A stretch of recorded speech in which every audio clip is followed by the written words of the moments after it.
This is Sway. Sway. Sway. Sway. In the morning. In the morning. In the morning. Shake it.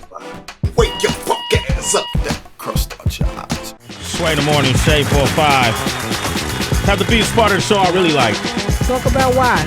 When you have friends who have been immersed in the culture for a long time now, you know, always separate the customers from the contributors. And what I mean by that is some folks that just take from the culture but don't give back. But when you find folks that, you know, try to push culture forward and contribute to it, you got to salute them and celebrate their journey. No doubt. And back in, I want to say, 2002, there was a magazine called Ozone that was formed by the founder and CEO and editor, the one and only Julia Beverly. And what I liked about that magazine then is that it kind of gave us a microscopic view of a region of the country and its culture through rap and hip hop that people wasn't privy to. So you started to learn about a lot of different artists. You started to find out about the background about artists that you already knew, but you didn't really know how they got their beginnings. And she gave a big platform for a lot of independent artists that otherwise wouldn't have got a break. That's right. You know, and she created her Ozone Awards, and she just traveled around the world. She became a documentarian. She's an author, and she recently penned a book called Sweet Jones, Pimp C's Trill Life Story, and it's about the one and only, the legendary Pimp C. Welcome to the show, Julia Beverly, ladies Thank you. That was an excellent introduction. You made me feel very welcome. Oh, absolutely, Julia. You know, we go back for a long time, and you took a big undertaking on when you started that magazine. You did that all on your own, really? Yeah. I mean, we ended up, we had a small staff as we grew. We published Ozone monthly for 8 years, so we had a great run. But I always felt like when you learn the whole process, you just get so much more out of it. And it wasn't really necessarily a decision. It's just, you know, hey, I don't have money to pay someone to design the cover, so I have to do it. So it forces you to learn, you know, new skills, and you might find that you enjoy it. So yeah, I ended up doing the ad sales, doing the cover design, doing the graphics, doing the editing, doing the writing, the interviews, and I learned so much through the process, and I was able to meet so many people like yourself through the process that I wouldn't have it any other way. Well, you know, and the other thing you did, if you could like just give us a couple of these like definitive milestone moments you had because of this magazine that you could take credit for introducing artists to the world. Who are some of those artists? I mean, I try to be careful about that because I can't take credit for their success, but artists who already were doing what they were doing and we kind of gave them a platform and exposed them to the world. I mean, definitely Plies would be one because Plies already had a huge underground buzz in Florida. And we let him perform. He was one of the openers at the Ozone Awards, the first Ozone Awards we did in Orlando. And so you had a room full of, you know, 2,500 industry people, DJs, other artists, like anybody somebody was there at the show. And he opened up with this record he had that was just hot in the streets. And everybody was looking at each other like, who is this guy? I mean, I literally had artists. Actually, Pimp was with me that night. And I was playing the mixtape afterwards. He said, hey, is this the same guy that just performed at the show? So I think definitely we gave him a platform, exposed a lot of people to his music. I know Jeezy always tells me I'm the first person that ever interviewed him. Pitbull, I remember when Pitbull was rapping just different. freestyle. Yeah, he was like, he can really rap. He was just freestyling on the radio in Miami. We had an office in Miami at the time, and I remember there was an artist who was supposed to come do an interview with me, and he didn't show up. And Pitbull's manager was in the same building as us, so he just happened to be there, and we ended up doing the interview with him. We did this great photo shoot and everything on the bridge down there in Miami, and that's like a historic interview now. So Pitbull was always a hustler. Like he was always in the right place at the right time. He was always willing to do anything that we needed him to do, and that's why he became successful. So those would be a couple that I would mention. This book right here I think is really important. We were talking about this earlier because, you know, in terms of hip hop culture, it's never documented accurately. People kind of rush the process just to get the product out. And I know you've been working on this for years. Yeah, literally. Yeah, for a long time, just to make sure it was right for Pimp and then also for his family. Just for the world, man, because sometimes I don't think we talk about folks enough and the impact they made. In your opinion, who was Pimp C and what impact did he make on hip hop culture? I mean, he definitely was a groundbreaking Southern rap producer and musician, period. Outside of just him, outside of just being a rapper, a lot of people don't realize like how in detail how in depth his production catalog is, and he was one of the first people to really integrate actual music into rap because he was classically trained. Like his father was a trumpet player. He sang at actually we were just talking about Carnegie Hall. He came up here when he was in high school and sang at Carnegie Hall. So Pimp C did? He did, yeah. Wow. That was his first time in New York, and kind of listening to his mom telling me like his experience coming here and just like culture shock coming from Port Arthur, Texas to New York. But he was a classically trained, he played the trumpet, he played like all the instruments in the band, and so he was able to integrate a lot of that things that he learned into his music, and you see a lot of that today. Absolutely. UGK, how did they formulate?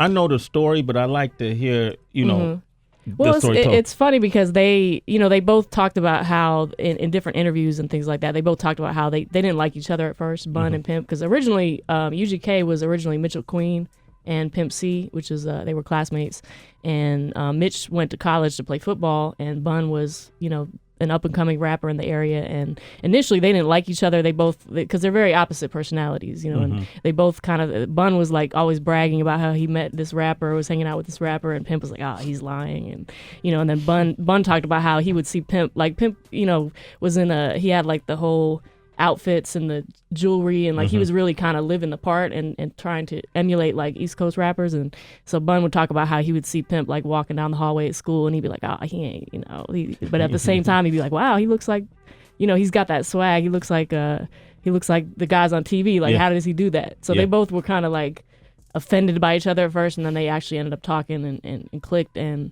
ended up forming the group and signing a record deal, and the rest is history. I want to open up the phone lines. If you got a Pimp C story or how he might have impacted your life, if you're a Pimp C fan, I want to share a story I have as well, and then ask you more about this book. Julia Beverly is here. Give us a call, 888-742-3345. That was from an interview from back in 2005, I believe, that I was able to do. You remember this, Julia? We brought MTV actually to the prison where Pimp was at, and I got clearance to go inside the prison and actually sit down and talk to him, man. I was just really impressed by his demeanor at that time. I remember going to this prison. We pulled up to the prison on Amadeus, and I had on something like I got on today, T-shirt, some pants, and the prison guard looked at me and said, "You coming to see that rapper?" I was like, "Damn, man, hold up, man, Right. And then he looked at, because I had my locks, he looked at me and said, "Are you some type of witch doctor? He got a witch doctor coming to see him?" Wow. Yo. And I should have put that in the book. Right. I know, huh? Wow. And I was like, damn, I guess this is Texas, right? And we had to literally drive down the street to a Walmart. And I had to buy slacks. Yeah, I had to buy slacks, and I had to buy a shirt. Wow. To go into prison to interview Pimp. And at that time, man, he was just so, I didn't know what to expect, but he was so mild in his demeanor, and everything that came out of his mouth was so positive. Like he really wanted people to understand that this is what he wanted to set his life straight, and this is no place to be. And I walked away from that like, when you haven't been to church in a long time and you go and you hear a good sermon and you just feel good about yourself, like, okay, whatever I did just washed away. Right. I walked out from that. And then when he got out, I sat down with him, Bun, and Jay Prince was there too. And when he first came home, we sat down and did a whole long form interview. At that T.I. video shoot. Yeah, at the T.I. video shoot. What song? Do you remember what song? Front Back. Front Back, right? And we sat. Thank you, Julia. Damn. Julia got it. Damn, I like that. I was there. Yeah, I got some good pictures of you guys. You got some pictures there, well, right? I came to the prison, I think, maybe about a week after you did, because he did a bunch of press around that time. Yeah. And the guard wasn't that bad with me. He just said, "Oh, Butler again." Like, he'd been getting a lot of visitors. And but I saw an interview you did where you said that he reminded you of Malcolm X. Yeah. And that's kind of my impression too. That I was surprised too, because I didn't know what to expect, and he was just so. Like you said, he was just very introspective and very intelligent and not what I expected at all. Not what you expected. So you just never, and that's why it's important that you did this book, because, you know, we tend to draw conclusions or assumptions based on surface information. Whether you see somebody acting out something in a video, you know, his family is here. His son is here. Man, matter of fact, come here, man. Who else we got here, Julia? Tell us who we got here. Oh, this is Corey, Pimp's son, a.k.a. Young Pimp. Hey, let's get him a seat, man. Let's pull him up. What's up, A seat, Corey? man. Hold up.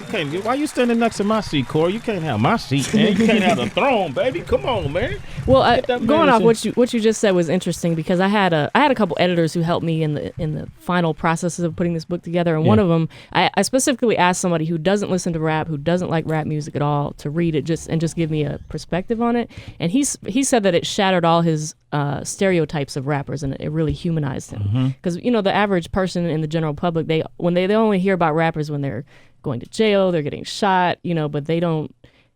I wanted to show a different side of him and help people understand. So I hope I accomplished that. I think you did. I really think you did. I want to go to the phone line real quick, too. Let's go to the DMV, and we're talking about Pimp C and this new book, Sweet Jones, Pimp C's True Life Story. Duchess is on the line from the DMV. Duchess, good morning. Good morning, y'all. Thanks for having me. It's a pleasure to be on here. Absolutely. You got a moment about Pimp C that you think of? Man, yeah, definitely. I mean, as an artist myself, I grew up listening to Pimp C, UGK, you know, from back in the day. And it's like the man always dropped gems, man. He always had great stories. And he was a great influence in my community, I can say. And I'm not going to lie, I smoked a lot of dope listening to his music and went to a lot of funerals and played that man music. And he helped me through a whole lot. I just want to say thank you. And to his little man, Joe, you carry that throne, man. You hold it down because you are your father's son at the end of the day. Wow. That's to you, Corey. Most definitely, I will. Okay. Do you write about the that part of Pimp's life, like in this book when it's come to lean and that's culture? Yeah, definitely. I mean, you have to touch on that, but it is as far as his passing, it's a misconception that he died of a codeine overdose. That's not true. That was actually it was completely invented by media. The coroner specifically told media outlets that he did not overdose, but the same day you have media outlets reporting that he did overdose. So that's a misconception. As far as his passing, I mean, I kind of explored. There's his mother believed he was murdered, and so I explored the reasons why she believes that. I didn't really reach a conclusion one way or the other, but I did all the research. It's all in the book. You can make your own conclusions, but yeah, I definitely talk about the whole DJ Screw culture, the effects of Pimp C, and you have people like Lil Wayne who are obviously huge international artists who say, hey, I started sipping lean because I saw Pimp C do it. And so of course we talk about the effects that the music has on the next generation and things like that. And I try not to be, judgmental or reach a conclusion one way or the other, but just put all the facts out there and people can reach their own conclusion. That's what you call journalism. Word up. Greg is on the line. He's on the road. He's one of our road warriors. What up, big Greg? Greg. Okay, Greg. All right, we got Randolph on the line from Arkansas. Randolph, what's up? What's going on, Sway? What's going on, everybody? Good to be a part of the show this morning. What's popping with you, man? What you want to say about Pimp C? Man, what I want to say for Pimp is, being an artist myself from the South, Pimp's coining of the term country rap tunes kind of inspired me to understand that we as Southern artists didn't have to conform to what we were hearing coming out of New York or coming out of L.A. or the West Coast at the time. It kind of helped us as Southern artists carve our own niche because he taught us to be proud of that Southern sound that we had. And as you can see, it worked well for pretty much every other Southern artist to ever come out. I think he had a big influence on us all for that. So I wanted to say thank you on that note. That's what's up. That's a great point. You're a citizen too, bro, of Sway in the Morning. That's a good point because I think every region had to kind of carve their own path to get out of to detach themselves from the New York or East Coast expectations because at the time the nucleus of all the business was coming out of New York City, but it didn't represent all the regions. So we rap a lot in the South, and you had Too Short Ass 75 Girls, Eazy-E, and them guys came out on Ruthless.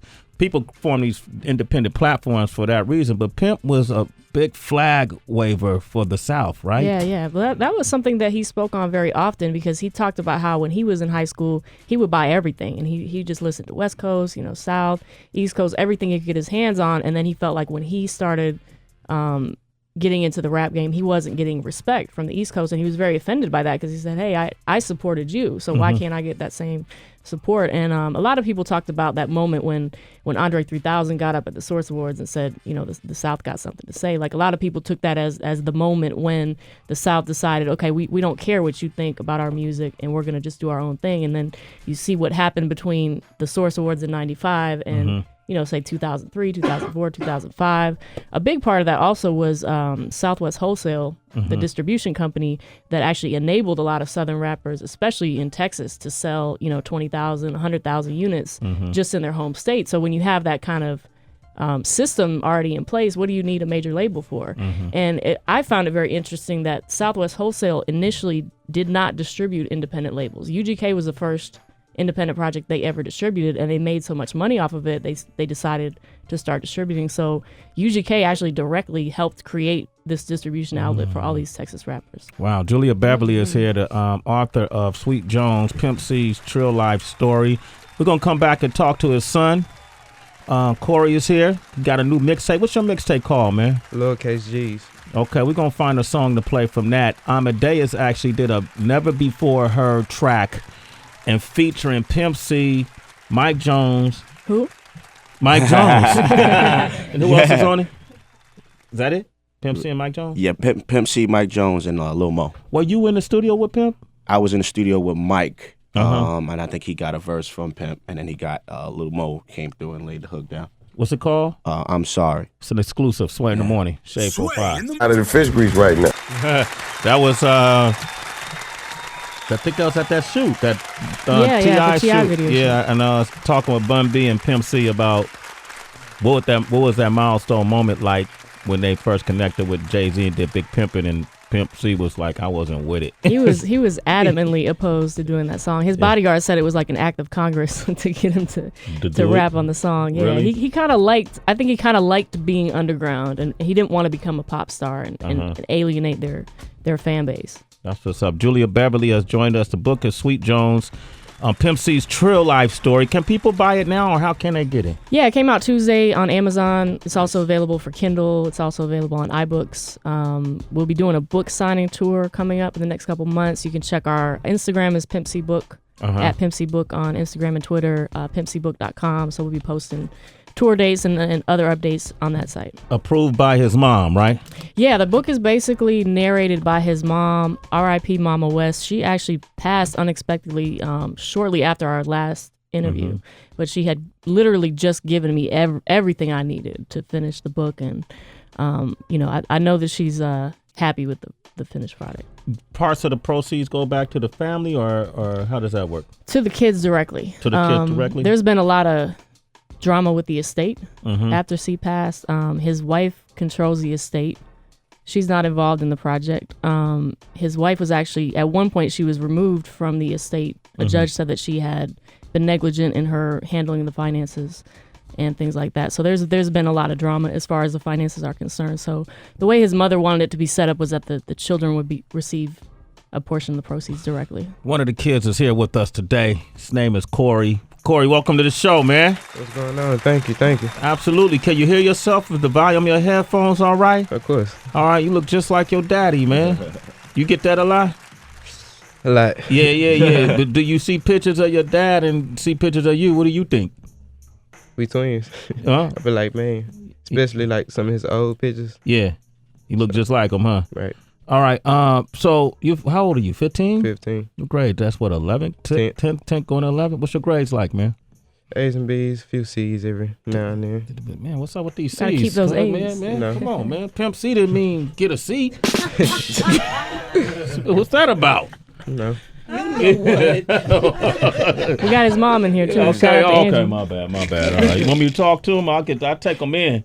I take him, a 15-year-old to my boot camp. You'll be good. Let me know. All right, leave him in New York. Put him in Harlem with me. He don't get no bed, no nothing. Oh man. What do you when you think of your pops? What do you remember most about him? What kind of pops was he? It was definitely a family guy. Mm-hmm. You know, he was loving. You know, I'm not supposed to say this, but he used to call me his favorite child. Oh, really? You know, that's what your other sibling said, though. My grandma used to tell him all the time, stop, Chad, you can't say that, you know, but he definitely used to say it. Yeah. When you see the people respond, like, you know, you see these big celebrities and, you know, and then you see people just who aren't celebrities respond to your father's legacy. How does that make you feel? Feel good. He definitely had much love. And, like, from what I see and what I read, he touched many people. Mm-hmm. Well, you doing music, well, how long you been doing music? About 7 years. About 7 years? Did he know that you wanted to go into music? He did, but he wanted me to wait till I was 16. Okay, so you only 15. What are we talking about here, man?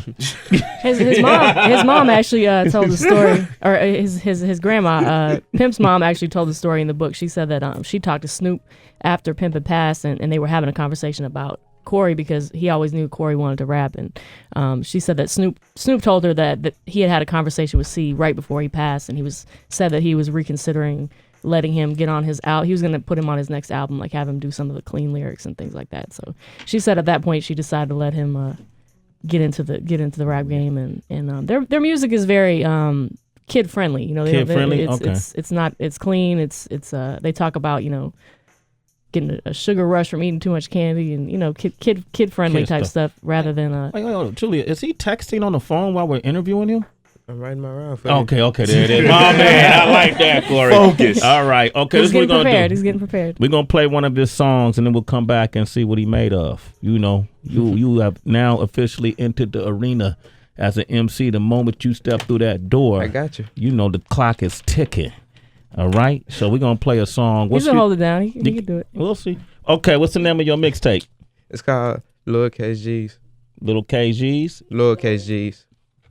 Lowercase. Lowercase UGK G's? is lowercase. Okay, lowercase G's. Okay, lowercase G's. Okay, and it's you and Trilla Trey? Trilla Trey? Right. So Trey's mom was Pimp's neighbor growing up. So Okay. that's a family thing going way back. Okay, and then the song we're going to play is called? It's called Just a Friend. Okay, you guys let them know what you think. 888-742-3345. It's Sway in the morning, only on Shea 45.